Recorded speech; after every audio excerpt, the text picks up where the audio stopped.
All right, new month, new incubator project. Let's check out the most popular incubator on Amazon.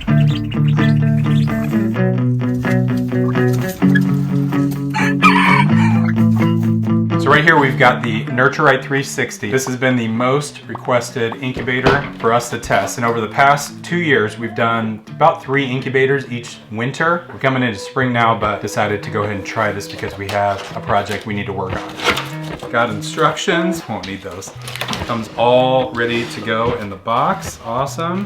Got our incubator, it's pretty good size compared to most of the incubators we get. So as far as incubators go, I get asked all the time what kind of incubator to get. And usually I recommend any kind of Brinzy incubator. I love their incubators. That's our main incubator, is the Ova Easy Advance 100. And then our backup is the Maxi Advance. And so this one is gonna fit right in that Maxi Advance category, kind of a middle range tabletop incubator that comes in around $150. I get a lot of people that ask, what can I get for under $100? So this is gonna be in that next range up. All right, so it has a separate lid where we'll have our temperature control, egg turner, has an egg candler on it. I love when incubators do that. Inside it has an egg turner that we can take out pretty easily on the last couple days. And it has a spot right here to put water all throughout so we don't have to open up the incubator each time we want to do that. So the Nurturite 360, we're gonna have fun testing this out. I'm gonna go get it started so it can start warming up for our eggs. And stay tuned to the end. Might just give this guy away. Now, what kind of eggs are we gonna do? Anybody have any guesses as to what these are? That one broke. They are pheasant eggs. That is right. These are red golden pheasant eggs. We hatch those out every year. Some years we use the females. They'll sit on them and hatch them out. Some years we use an incubator to hatch some out. Some of these are as old as 19 days old. So I don't have big hopes for them, but curious because I've seen some people hatch out eggs that are longer than 10 days old. And some of these are just from yesterday. So we've got 16 eggs here. We'll probably have a few more over the next day or two from the pheasants. But every year we like to hatch out a few red golden pheasants. So that's our project. How many you're gonna hatch out of the 16? You're a good guesser. 10. Oh, good guess. All right, Eli, how many are you gonna guess? 9. Oh, okay. How many? 2. 2? Oh, that's not good. We got 1 additional egg last night to make up for the one that I broke. Let's move them over to the incubator and do this safely this time. Incubator's been sitting for about 24 hours. I like where temp's at, about 99.5. Humidity's starting to level out. So we can fit 22 eggs in this incubator, and I've got 17. So we'll have room to add a few more over time. It's my oldest egg there at 23, 24 days old. Let's see if anything develops. So pheasant eggs hatch in 23 to 25 days. We'll start to candle these in about 10 days just to see how they're doing, if there's any eggs we need to remove. And that way it'll make room in case we want to add a few more in. So we're about 9 days away with pheasant eggs. We've got a candler, an egg handler right on top here. Let's check out on here, see what we've got. That one's looking really good. We've got veins. Pretty sure I see some movement in there. Egg 2's looking great. Nope, this one's way too open. Egg 3 bad. Egg 4 looking good. Egg 5 good. Egg 6 open. Egg 7 is good. Egg 8 is bad. Egg 9 is bad. Egg 10 bad. Egg 11 bad. Egg 12 empty. Oh boy. Egg 13 bad. Egg 14 bad. Oof. 15 bad. 16's bad. 17 that's bad. That's bad. Egg 19. Oof. Finally a good one. Egg 20 bad. That one started out, but it's bad now. Last egg, egg 22.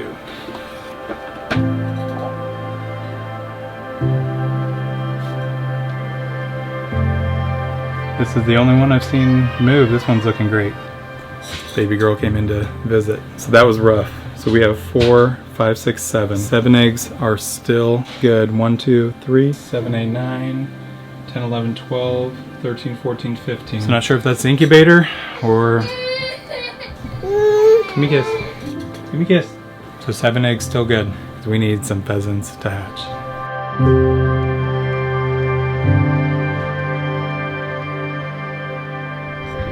I think these guys are hatching really early. So 4 out of our 7 eggs just pipped a little bit ago and 2 are just about to hatch out. Let's check this out.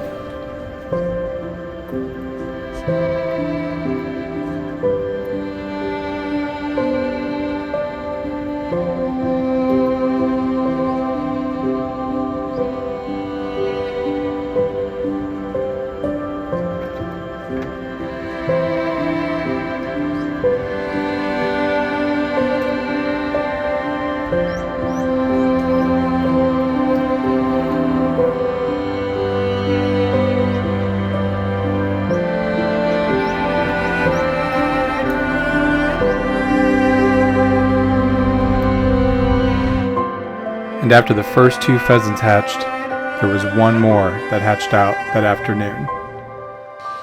Pheasants hatch out so quickly compared to most birds. Once they zip around the egg, all they have to do is push themselves out.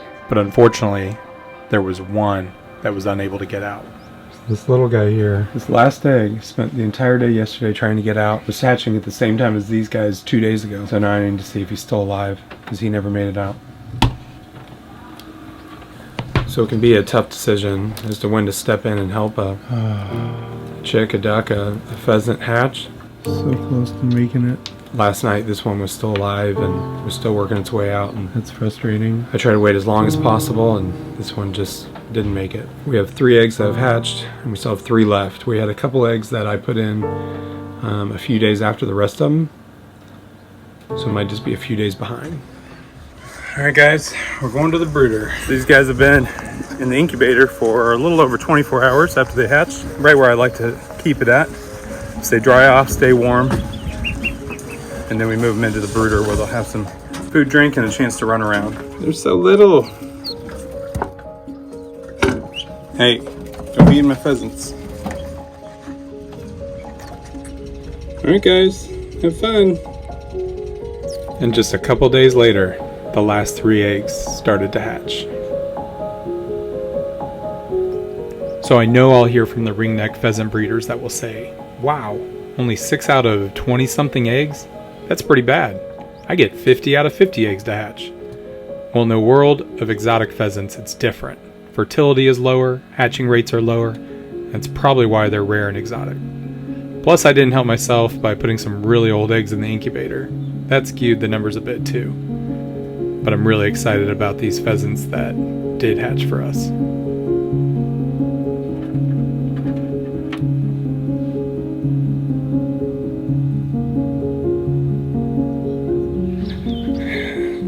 Today we're going to move these last 3 red golden pheasants into the brooder with the other 3 pheasants. They're only about 4 or 5 days younger, so it should merge in pretty nicely. One of the funny things that these pheasants do is they fall asleep when you hold them, or they get into some kind of panic situation, play dead or close their eyes and go to sleep.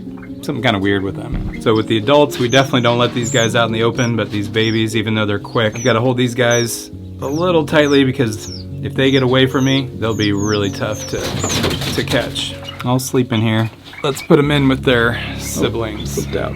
So our red golden pheasants they're a tricky one because we've got to be really careful with them. They are regulated by our state conservation department, so we do ban them when they get a little bit older, and we keep track of them. We have a log that I keep track of all the pheasants that we have and that we've hatched out. But usually I've got to wait till they're about 6 months or so that they're big enough that it'll actually stay on their ankle. And that's usually about the time that we're able to get them over with the other pheasants. Now this year, we're working on our aviary. It's May. I'm hoping to have it done maybe late summer. And so I'm hoping that all these pheasants may or may not have to go into the chicken tractors with the other pheasants, may just all be able to merge with them in the aviary itself. That'll be exciting if I can make it happen.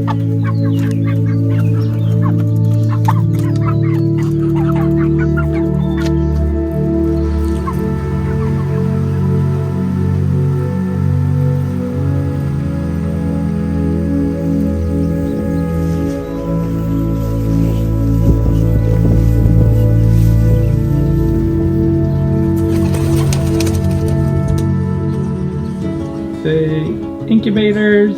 Incubators. Isaiah, can you say incubator? No.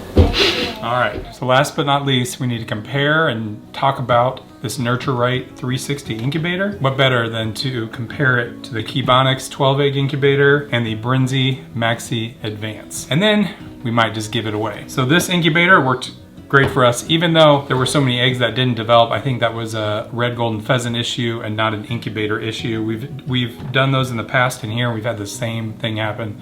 We've had less than a 50% hatch rate. So we're gonna compare these a couple different ways. One is price. I get a lot of people that are asking for an incubator that's under $100. The Kebonics 12-egg incubator, this is right now $94 on Amazon. This one is $150, and this Brinzy Maxi Advance is $320. So if you compare just off price, obviously cheapest, middle of the road, double this price. So would I use that to pick my incubator? Probably not, but if your budget is tight you're probably leaning towards one of these.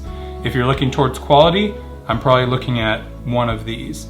I've heard a lot of people that have had the heater in this fade out pretty quickly. This Maxi Advance we've had now for 3 or 4 years. It's been our backup incubator and I love it. There's really no issues with it. There's a couple things that are complaints, little minor complaints about how it beeps when it gets too high or too low, and that's just to get your attention. But other than that, it seems like it has a really good hatch rate. This one was really easy to work with the Mimieux. It's got the egg handling light, which is nice. I think it holds 22 eggs. This one holds 28 eggs, and this one holds 12. So if that matters, that you may not want to go with the Kibonics one. Really only the difference that I can see between these is size. It takes up a little bit more square footage. It's got a really nice window for viewing, but it feels a little chunky on my desk when I'm trying to work right next to it. But if I had to rank these 3 as my favorites, I'm always one to pick a Brinzy one, but being twice the price, this one did a really nice job. I think I would rank this one 1, this one 2, and this one 3. Now, you guys want to get one of these incubators? Let me know down in the comments. I want you to put something about why you want an incubator, what you would hatch with it, and then tell me where you're from, whether it's in the US or another country, because I'm gonna give away one of these to somebody in the US and one more to somebody somewhere other than the US. So let me know down in the comments. We'll randomly pick 2 of you in the next week, and I'll let you know in a community post and down in the comments. Thank you guys for watching. We'll see you next time.